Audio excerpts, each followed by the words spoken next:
Amém, Senhor. Amém. Irmãos, eu comecei o mês com a mensagem em Efésios capítulo 5. E eu quero terminar esse mês falando à igreja também no capítulo 5 de Efésios. Eu aprendi com meu professor de homilética de que nós não precisamos dar todo o feno para as ovelhas de uma única vez. Então, o resultado da palavra de Deus é um resultado que vem a conta-gotas. Então, nós pregadores temos no afã de passar para a igreja tudo que nós estudamos, a gente fala exaustivamente sobre um texto, esquecendo que podemos voltar a falar nesse texto aquilo que deixamos de falar. Então, esse texto é isto. Eu preguei na primeira vez, aqui no primeiro domingo de junho, sobre esse texto. Mas eu não disse tudo. E eu quero continuar dizendo para os irmãos, enfatizando algumas coisas de que foram ditas, que os irmãos podem ter esquecido disto, mas ampliando a nossa visão com relação a como Cristo vê a igreja e mostrar nada menos do que o profundo amor de Jesus pela igreja. O que está faltando em pastores, o que está faltando em membros das igrejas, é o amor profundo pela igreja de Jesus. Às vezes, em detrimento à igreja, as pessoas pensam em si mesmas.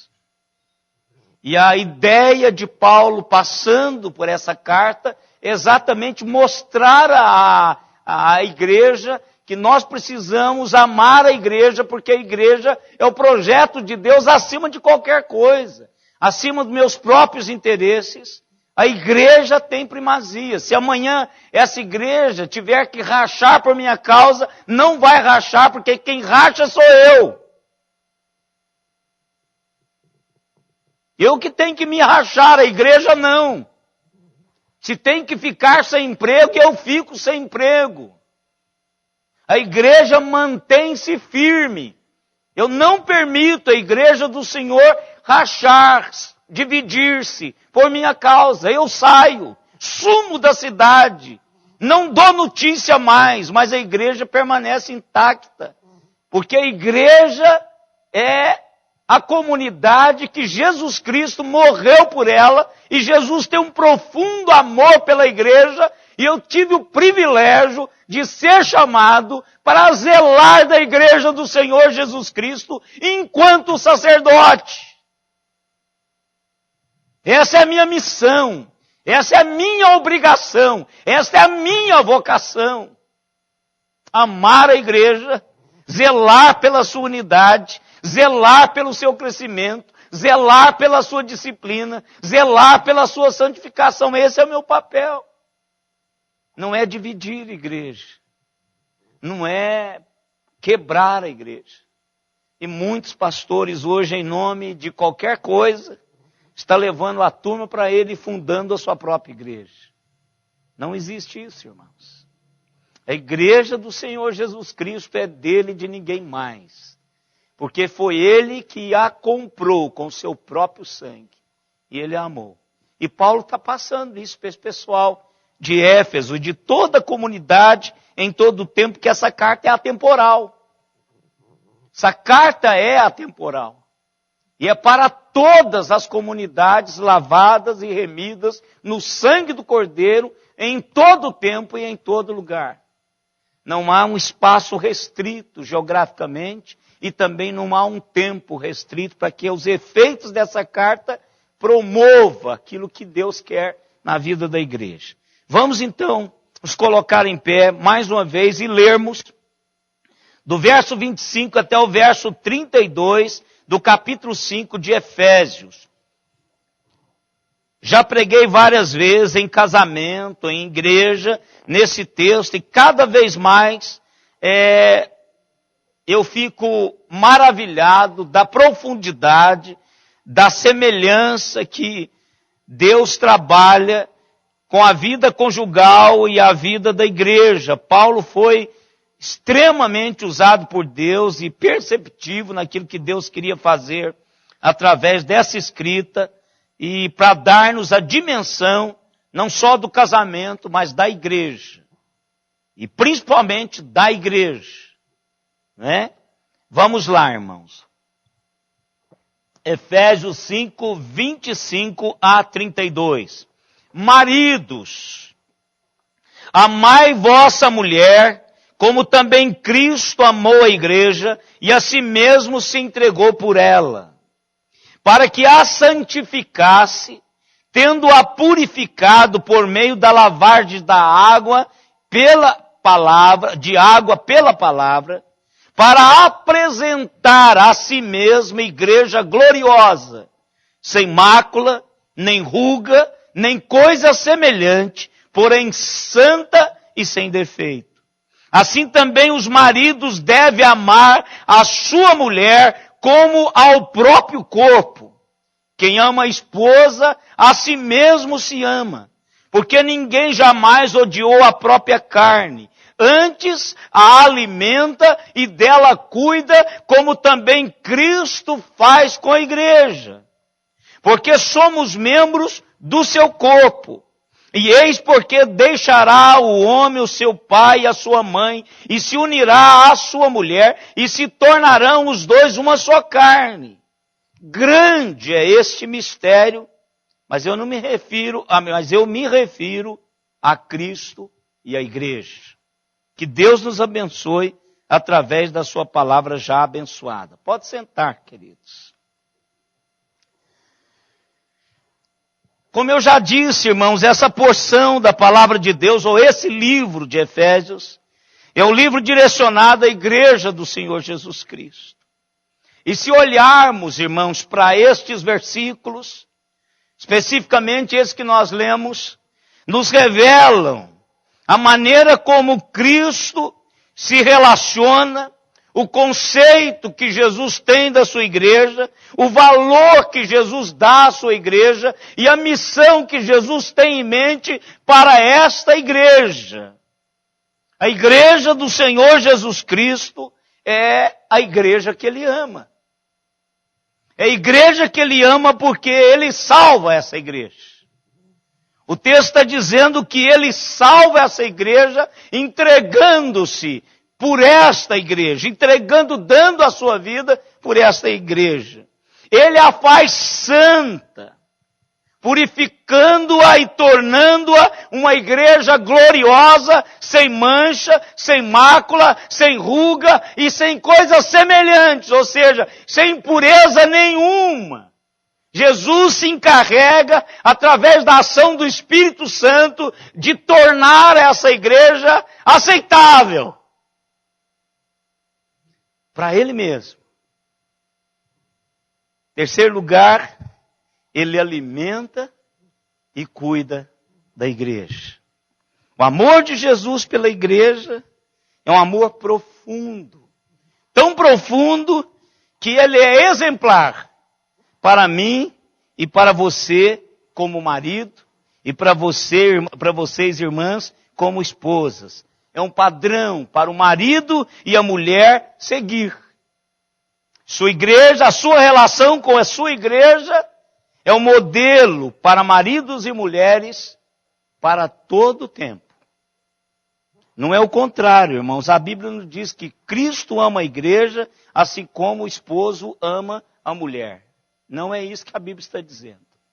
A Bíblia está dizendo que o amor de Cristo pela igreja é exatamente o paradigma que vai balizar o meu relacionamento com a Simone.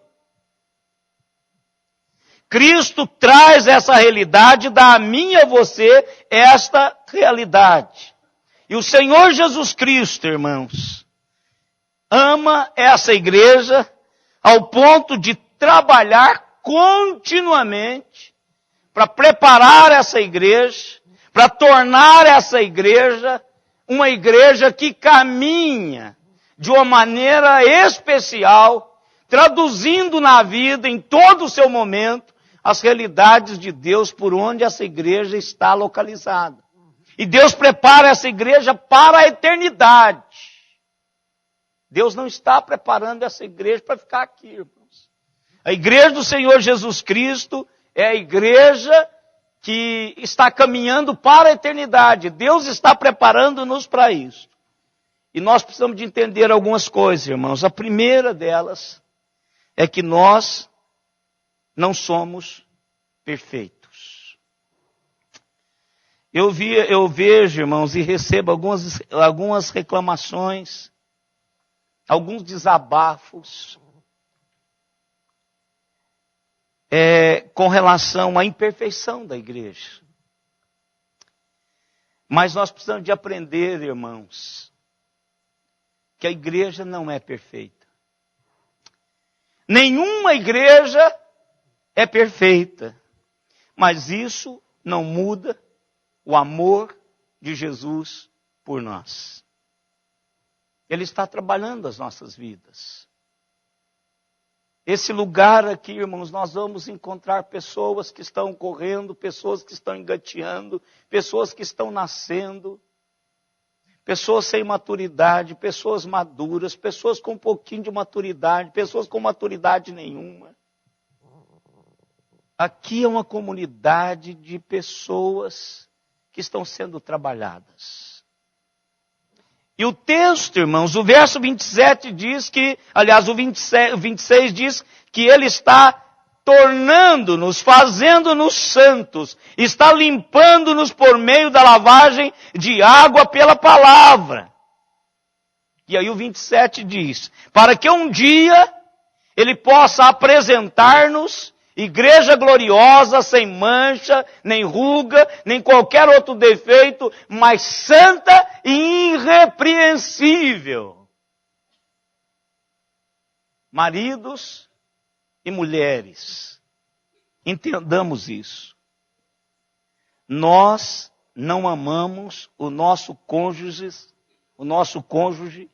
porque ele ou ela é sem culpa, sem mancha, sem defeito, sem falhas. Eles não são perfeitos. Eles não são bons o tempo todo. Eu não sou bom o tempo todo. A Simone não é boa o tempo todo. No entanto, nós simplesmente nos amamos. Estamos comprometidos com este relacionamento. Nós estamos lá, nessa caminhada conjugal, para ajudar um ao outro a crescer, para sermos pessoas melhores. O sacrifício de Jesus, irmãos, na cruz do Calvário, foi em benefício dessa igreja imperfeita. Seu amor por sua igreja não é um amor inconstante. Não depende de mim. Ele simplesmente me ama. E é comprometido e imutável. Hoje, conversando com um casal, o namorado, brincando, diz assim, precisamos fazer um seguro. Precisava ter um seguro de casamento. A gente gasta uma fortuna para casar, e aí casamento não vai para frente. E aí devia ter um seguro para ressarcir as despesas do casamento. Eu disse, sabe o que você precisa fazer, meu irmão? Você precisa de se comprometer com ela. De que venha o que vier, aconteça o que acontecer, você precisa dizer para ela, querida, eu estou com você em todo o tempo para esse negócio.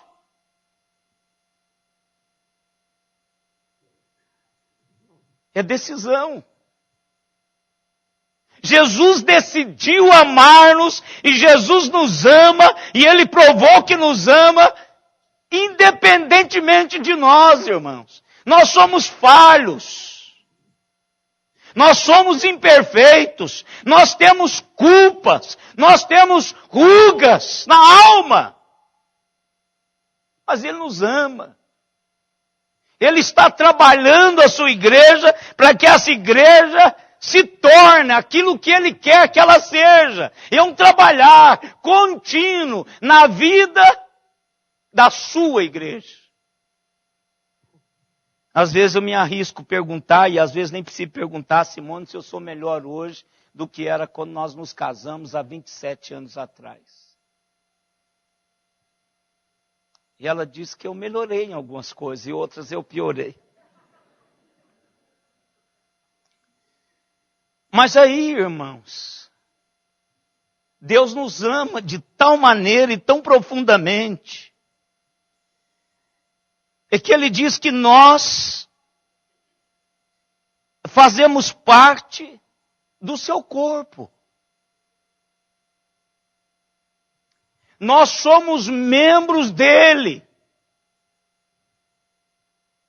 Você já parou para pensar que a igreja do Senhor Jesus Cristo faz parte do corpo de Jesus, irmãos? Quantas vezes nós já vimos pessoas que recebem órgãos doados e ficam profundamente gratos, e alguns gostariam de saber quem foi, para ir lá dar um abraço, e tem famílias que se unem, porque o coraçãozinho do filhinho está lá, do jovem, de alguém, batendo no peito de outra pessoa, e elas se unem, a família torna-se uma família, porque o coração, o rim, o fígado fica batendo no outro órgão, no outro corpo. Jesus, irmãos, nos ama de tal maneira que Ele nos levou para fazermos parte do seu corpo. O texto diz que somos membros de Cristo. Somos chamados a ser como Cristo. Olha que coisa fantástica. Não há privilégio maior da igreja do que este. Eu não olho essa igreja como uma organização. Eu olho essa igreja como um organismo que faz parte de Cristo. Aí muda a minha reação como pastor, muda a minha abordagem como pastor, muda o meu amor, muda a minha paciência, muda a minha longanimidade, muda a minha misericórdia, muda a minha bondade. Porque eu tenho que ver a igreja como Cristo a vê. E Cristo a vê como parte do seu corpo. É isso que Paulo está traduzindo às pessoas. Agora, irmãos, como nós vivemos em um mundo caído, pervertido, a nossa visão da igreja é distorcida pelas falhas humanas e os comportamentos pecaminosos de algumas pessoas que até mesmo são líderes e outros são membros dessa igreja. E nós achamos difícil chamar uma igreja imperfeita. E esta é a queixa de algumas pessoas para comigo. Nós temos dificuldades em amar uma igreja imperfeita. Mas eu quero dizer uma coisa para os irmãos. O trabalho está apenas em andamento, queridos. Há uma coisa que nós aprendemos na área médica. Que precisa esperar vários fatores se combinarem para que a cura chegue. Não existe cura instantânea, irmãos. A cura chega quando há a combinação de vários fatores. Isso se aprende na área de saúde. E na área espiritual nós precisamos de aprender isso. O trabalho está em curso. Está apenas em andamento. Jesus ainda está fazendo o trabalho de limpeza, de santificação, está moldando-nos à sua semelhança.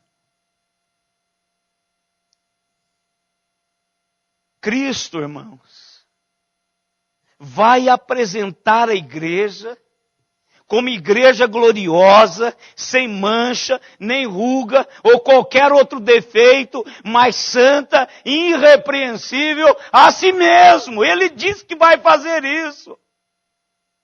E não compete a mim, irmãos, fazer isso. Isso é um trabalho do Espírito Santo de Deus. Às vezes eu me entristeço pelo retardo da santificação, da maturação da conversão. Mas eu não posso, irmãos, interferir naquilo que o Espírito Santo de Deus está fazendo. Só Ele pode fazer, só Ele pode mudar o coração, só Ele pode trabalhar a vida das pessoas, só Ele pode manter as pessoas aqui no templo. Eu não posso fazer isso. Não adianta fazer graça, não adianta contar piada, não adianta fazer eventos, não adianta laçar, não adianta amarrar, não adianta selar, porque não fica. Se o Espírito Santo não segurar, não fica, irmãos. Então Deus está trabalhando pelo seu Espírito Santo na vida da igreja para apresentar-se à igreja. Olha aqui o que Apocalipse 21:9 fala. Eu gosto desse texto e hoje o pastor Carlos Aranha levou-nos àquela perspectiva tão fantástica das cartas do Apocalipse às igrejas. Mas aqui nós vamos para lá também, olha aqui. A igreja é descrita lá em Apocalipse 21:9 como a noiva, a esposa do Cordeiro. Jesus a ama.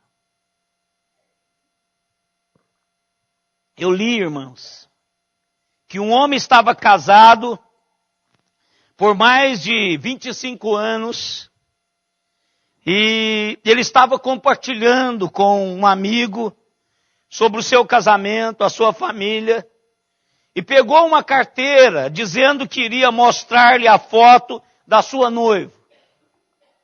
E esse amigo entendeu que ele iria pegar assim, aquela foto amarela, né? De 20 e tantos anos, mais de 25 anos, e mostrar para ele. Mas em vez disso, ele mostra uma foto recente, que ela já estava mais de 50. E ele aponta para a foto e diz assim, ela é a minha adorável noiva. Ela ainda tinha o coração dele, a sua paixão, carinho e afeto. Jesus Cristo, irmãos, olha para mim e para você como uma noiva. Apesar de todos os nossos erros e imperfeições, o amor de Cristo pela sua igreja não mudou ao longo de todo esse tempo. Há uma promessa de que ele receberá esta noiva linda e gloriosa. John Stott, falando sobre isso, ele diz o seguinte: é para este fim, receber a sua noiva, que Cristo está trabalhando continuamente. A noiva não se faz apresentável. Ele é um noivo incansável, que se esforça para embelezá-la, a fim de apresentá-la a si mesmo, sem ruga, sem mácula, sem defeito, sem mancha, sem coisas semelhantes. Quantas vezes nós ouvimos que o noivo paga a conta? Quantas vezes eu ouvi essa semana, dizendo que ele pagou porque o sogro não tinha condições, ele paga a conta do vestido, ele paga o salão, ele paga o cabeleireiro, ele paga o vestido, ele paga a festa, ele paga tudo, ele paga tudo. O que ele está fazendo? Ele está tornando a mulher que ele ama para ele mesmo. É isso que Jesus está fazendo. Jesus está preparando a noiva para ele recebê-la, ele mesmo, para ele mesmo. Jesus está diariamente trabalhando para nos fazer apresentáveis. Olha que coisa maravilhosa, irmãos. A igreja será apresentada a Cristo como a noiva. A igreja de todas as gerações, de todas as tribos, de todas as línguas, vestida de branco, pura e imaculada, apresentada no banquete das bodas do Cordeiro. Assim, irmãos, vamos olhar para a igreja a partir da perspectiva de Cristo. partir da perspectiva do céu, pelo que somos e pelo que viremos a ser aos olhos do noivo. Quantas vezes, irmãos, nós esquecemos dessa perspectiva? Quantas vezes nós olhamos para a igreja e não acreditamos mais no projeto de Deus? Porque nós esquecemos que Deus está a trabalhar-nos. Mas eu quero terminar, irmãos, vendo o verso 30. Porque somos membros do seu corpo, ou seja, nós precisamos desta igreja. Nesse contexto, irmãos, de Efésios, a igreja é o meio pelo qual Deus nos cultiva e nos conforma à imagem de Cristo. Porque é na igreja, irmãos, que nós aprendemos a amar a Deus e aos outros. É aqui que nós aprendemos isso. É aqui que nós somos fortalecidos e transformados pela verdade da sua palavra, na instrumentalidade do Espírito Santo, irmãos. Eu não seria o que eu sou se não fosse a igreja. Eu não seria o que eu sou se o Espírito de Deus não me confrontasse com a sua palavra e apontasse para mim um caminho sobre modo melhor. É aqui, irmãos, onde somos ensinados a orar, a adorar e a servir enquanto igreja do Senhor Jesus Cristo. É aqui que nós estamos investindo o nosso tempo, as nossas habilidades para as coisas eternas. Somos parte da igreja e Deus espera que nós nos sintamos como pertencentes a esta realidade. A igreja é o lugar especialmente concebido por Deus, onde nós experimentamos todas as suas bênçãos. É aqui, irmãos, que eu olho para o amanhã, é aqui que eu olho para a promessa da vinda de Jesus. Em um mundo que está dividido pelo ódio, pela violência, pelas guerras, a igreja vai ficar forte como uma baliza de esperança e amor quando essa igreja tiver a leitura de que Cristo tem dela. A mesma leitura, a mesma perspectiva. E esta é, irmãos, a missão da igreja, é o dever da igreja, é a vocação da igreja, é o privilégio da igreja. Portanto, irmãos, vamos desenvolver e cultivar um profundo amor por esta igreja, pela igreja do Senhor Jesus Cristo, e conhecer a cada dia a nossa necessidade de estarmos juntos, de nos desenvolvermos. Domingo passado, eu disse que há um divisor de águas na vida dessa igreja. É que quando mais tempo nós ficamos juntos, melhor nós caminhamos. Quando começamos a ir para a praia juntos, a história dessa igreja mudou. Quando ficamos muito, não precisa ser a praia, quando ficamos muito tempo juntos, nós mudamos a história um do outro enquanto igreja. E nós não podemos perder isso, irmãos. Vamos olhar, temos defeitos, pastor de vocês tem defeitos, pastor Alexandre também tem, pastor Douglas também tem, vou perguntar a Lu para vocês verem. Pastor Amauri, pastor Fernando, pastor Sidney. Todos nós temos defeitos. Seminarista Everton tem defeitos. Vocês têm defeitos. Mas Deus está nos trabalhando cada dia que passa, queridos. Eu olho para a Zilma. A Zilma é um dos frutos dos nossos encontros da praia. Depois veio o Henrique. depois vai vindo as pessoas. Quando nós valorizamos a igreja, a comunhão da igreja, Deus faz o que Ele precisa fazer e o que Ele quer fazer através da igreja. E que Deus, querido, nos abençoe ricamente, de uma maneira muito mais